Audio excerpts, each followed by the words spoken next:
पूर्व उनके पश्चात तैयार रहे सांगानेर संस्थान के व्याख्याता पंडित पारस जी जैन शास्त्री नोहटा। पिता तुल्य गुरुदेव के चरणों में बारंबार नमोस्तु नमोस्तु नमोस्तु। चुलकत्रय के चरणों में बारंबार इच्छामि इच्छामि इच्छामि। हे महाराज श्री, आपके आशीर्वाद से अष्टपहड़ ग्रंथ का स्वाध्याय हम लोग पिछले 2 वर्षों से कर रहे हैं। उसमें आचार्य सुसागर जी महाराज ने एक गाथा की टीका करते हुए उन्होंने कहा मरण के 17 प्रकार हैं। उन 17 प्रकार के मरणों में उन्होंने 2 प्रकार के मरण बताए, विप्रास मरण और गिद्ध पृष्ठ मरण।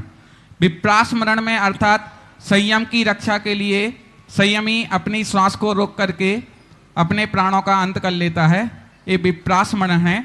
और गिद्ध पृष्ठ मरण में संयम की रक्षा के लिए शास्त्रों से अपना घात कर लेता है, ये गिद्ध पृष्ठ मरण है। तो क्या संयमी अपने प्राणों की घात कर सकता है? यदि घात करता है तो वो तो हिंसा का दोष के आत्महत्या के अंतर्गत आना चाहिए। दूसरा, गोमठ सार जी में भिन्न मुहूर्त के संबंध में एक नया शब्द हमने अभी पढ़ा, भिन्न मुहूर्त। तो ये भिन्न मुहूर्त अंतर मुहूर्त मतलब उत्कृष्ट अंतर मुहूर्त को उन्होंने कहा भिन्न मुहूर्त करते हैं। तो ये भिन्न मुहूर्त कहाँ पर इसका उपयोग में हम लाते हैं, इसके विषय में आपके प्रति जिज्ञासा। नमोस्तु। पहली बात, मरण के संबंध में कुछ कथन ऐसे होते हैं जो कथन करने में अच्छे नहीं लगते और इनका विधान भी नहीं किया जा सकता, लेकिन जब परिस्थितियां देखते हैं, मैं आपसे पूछना चाहता हूं, इतनी सतियों ने दुश्मनों के अत्याचार से उन्होंने आत्मदाह किया, उन आत्मदाह को क्या आत्महत्या में लेंगे? एक और उनके धर्म का सवाल था, राजा नियम से उनके धर्म को नष्ट करता निश्चित था, दूसरी ओर उनके पास मात्र मृत्यु थी। तो एक और अपने धर्म को नष्ट कर देना और एक और मृत्यु, दोनों में से क्या चुनना चाहिए, इस ढंग से समझेंगे।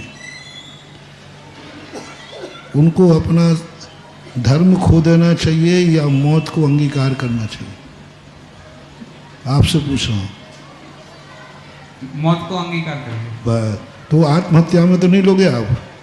नहीं महाराज, लेकिन वहाँ संयमी की विवक्षा की। मैं कह रहा हूँ, मैं बता रहा हूँ, मैं एक उदाहरण दे रहा हूँ, क्योंकि संयमी हो चाहे, वहाँ उसने आत्महत्या की, महारानी लक्ष्मीबाई ने आत्महत्या की।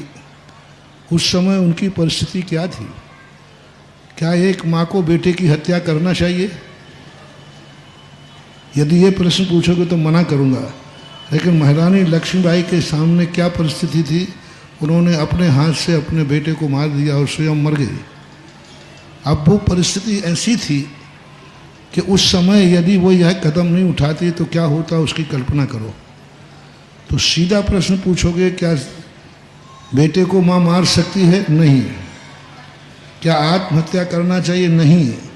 लेकिन जब परिस्थिति जब तुम्हें बताई जाएगी तो उस समय तुम्हारा ही समर्थन होगा कि हाँ। इसी प्रकार साधु क्या आत्महत्या कर सकता है? नहीं कर सकता। लेकिन एक और संयम है, संयम का विनाश निश्चित है, और एक और मौत है। हमारे यहाँ एक मातंग का उदाहरण आता है, एक और नियम को तोड़ना है और एक और मरना है, कौवे का मांस खाना है। यदि वो नियम लिया हुआ है कि कौवे का मांस नहीं खाऊंगा, और वो यदि कौवे का मांस खा लेगा तो बच जाएगा और नहीं खाएगा तो मर जाएगा, तो वो सुसाइड कहलाएगी कि नहीं?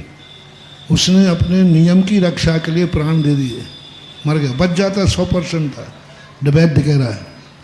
तो उस समय उसको मांस खा लेना चाहिए या मर जाना चाहिए? जल्दी बोलते जाओ। मरण को प्राप्त। हाँ, आत्महत्या में तो नहीं लोगे? नियम का पालन। ठीक है, नियम का पालन। नीचे से चल रहा हूँ, मैं सीधा मुनि महाराज तक नहीं जाऊंगा। जब एक मातंग एक अपने नियम की रक्षा के लिए मौत को अंगीकार कर रहा है, एक चांडाल को कहा जा रहा है तूने 14 की हिंसा का त्याग किया है, इस नियम को तोड़ दे, बच जाएगा, नहीं तो मार दिया जाएगा, समुद्र में फेंक दिया गया। मौत सामने है और एक दिन का नियम है, उसने मौत को स्वीकार कर लिया।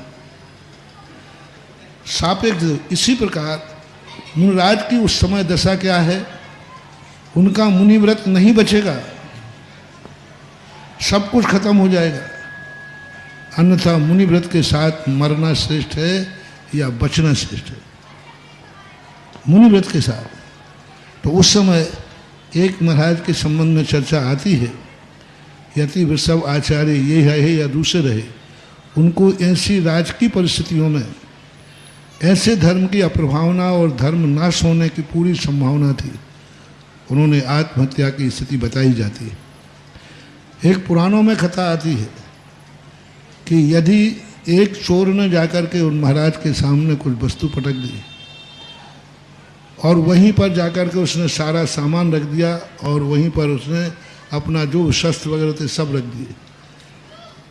अब महाराज ने देख लिया और राजा यदि होगा तो जैन धर्म की बदनामी निश्चित है और राजा जो यातनाएं देगा और धर्म से हमें भ्रष्ट करेगा, तो उन्होंने जो चोर सामान छोड़ गया ताकरा उसी कटार से अपनी हत्या कर ली। ये भी भगवत की आराधना में है। ऐसे प्रसंग, इन प्रसंगों को मार्ग बन बनाओ, बट परंतु रहो का ऐसा कर सकता है, विधान नहीं बनाया जा सकता। अपवाद मार्ग विधान नहीं होता, वो तात्कालिक परिस्थितियां होती हैं। जब धर्म की एक और धर्म की समस्या है, संलेखना के समय छपक के लिए निर्यापक क्या क्या हथकंडे अपनाता है, वो देख करके दंग रह जाओगे। क्या मुनि महाराज को भी ऐसा किया जा सकता है? क्या इस दशा में भी मुनि रहेंगे? क्या इस दशा में भी उनकी समाधि होगी? तो ये सारी चीज़ें बहुत गोपनीय होती हैं, अपवादित होती हैं, इनको मार्ग कहना नहीं और इसका निषेध कह के कुछ गलत कहना नहीं। परिस्थितियाँ क्या थी, हमने आपको 3 उदाहरण दे दिए, सतियों से लेकर के, लक्ष्मीबाई से लेकर के, मातंग से लेकर के, और अब महाराज की भी बात समझ जाओ, समझदार को इशारा काफ़ी है। और यदि मैं सीधा सीधे कह दूँ हाँ महाराज मर सकते हैं हत्या, तो वो गलत हो जाएगा, बहुत गलत हो जाएगा। ऐसा पूज्य गुरुदेव का यह शीतल समाधान निश्चित रूप से जब हम लोग स्वाध्याय करते हैं, और सभी जो गृहस्थ स्वाध्यायार्थी उनको मैं कहना चाहूँगा कि बहुत बार ऐसे विषय हमारे स्वाध्याय में आते हैं, जैसा कि अभी भाई प्राशु जी ने प्रश्न उठाया, और सबको सामान्य से लगेगा कि इस तरह से मरण होना आत्महत्या का प्रतीक है। लेकिन पूज्य गुरुदेव ने जिस तरह से एक मातंग का और इन सबको उदाहरण देकर के हम सबको समझाया, और वो एक समाधि और संलेखना का रूप बनता है, इसलिए हम सब ऐसे शीतल समाधान के लिए पूज्य गुरुदेव के चरणों में आते हैं। अगली जिज्ञासा रखेंगे भाई पारस जी जैन शास्त्री सांगानेर के जो व्याख्याता हैं, उनके पश्चात तैयार रहेंगे पंडित श्री